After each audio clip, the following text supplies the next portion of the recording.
আসসালামু আলাইকুম। আপনারা দেখতে পাচ্ছেন এখন আমি রয়েছি চাষি জমিতে। এটা হচ্ছে আলু চাষের জমি। এই যে এখানে দেখতে পাচ্ছেন যে এই গাছগুলো রয়েছে, এগুলো সম্পূর্ণ হচ্ছে আলু চাষের। আমি যদি একটু ক্যামেরাটা ঘুরিয়ে দেখাই, জমিটা রয়েছে আলুর। তো এখানে আমরা কিছু গাছ বড় হয়েছে, কিছু গাছ ছোট কিন্তু রয়েছে, এই যে এখনো মাটির সাথে আছে। তো এটার সাথে এটার মধ্যে এই জন্য হচ্ছে এই যে সার দেওয়া হয়েছে এবং পাশাপাশি হচ্ছে পানি দেওয়া হচ্ছে। তো এখন আমরা জানবো যে আসলে মোটামুটি এখন কিন্তু অনেক শীত, এখনো পর্যন্ত শীত বিরাজমান। এখন বাজে সকাল 10টার উপরে। তো আশেপাশে দেখতে পাচ্ছেন কুয়াশা রয়েছে, মোটামুটি ভালো ঠান্ডা আজকে। তো এই ঠান্ডার মধ্যে আলু ক্ষেতের মধ্যে সার বীজে তারপরে পানি কেন দেওয়া হচ্ছে এটা আজকে আমরা জানবো মূলত।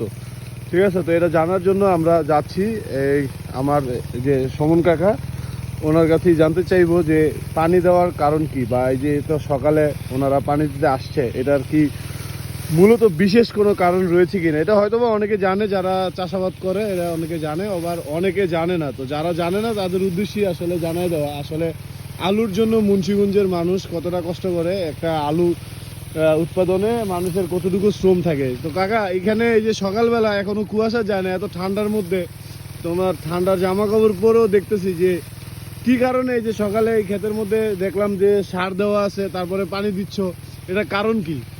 কারণ কি এবার খেতে কম নাই গা, আলু গাছ বেশি সুযোগ সুবিধা নাই গা।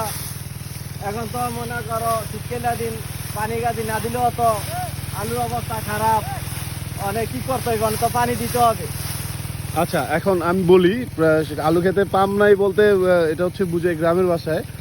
আলু আপনারা দেখতে পাচ্ছেন যে আলু ক্ষেতের মধ্যে কোনো গাছ বড় হয়েছে, সাপোজ এই গাছটা বড় হয়েছে, এটা বড় হয়েছে, এইখানে কিন্তু এই যে এই গাছগুলো বড় হয় নাই। তো এটা হচ্ছে সঠিক যেই মাটির যেই উপাদানটা রয়েছে, মানে একটা গাছ বড় হওয়ার বা একটা পুষ্টি, মাটির যে পুষ্টিটা থাকে, এই পুষ্টির কিছুটা ঘাটতি রয়েছে, যার জন্য আমরা এখানে কিছু গাছ বড় দেখতেছি, কিছু গাছ ছোট দেখতেছি। আর এটার জন্যই আসলে এই পানিগুলো দেওয়া।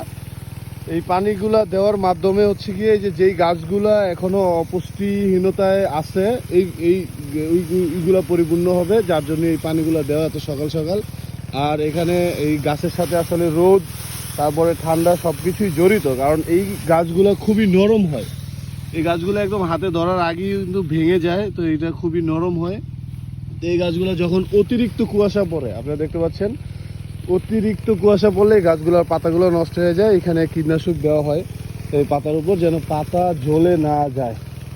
ঠিক আছে, তো এই অপুষ্টিহীনতার কারণেই কিন্তু মূলত এই যে সাত সকালে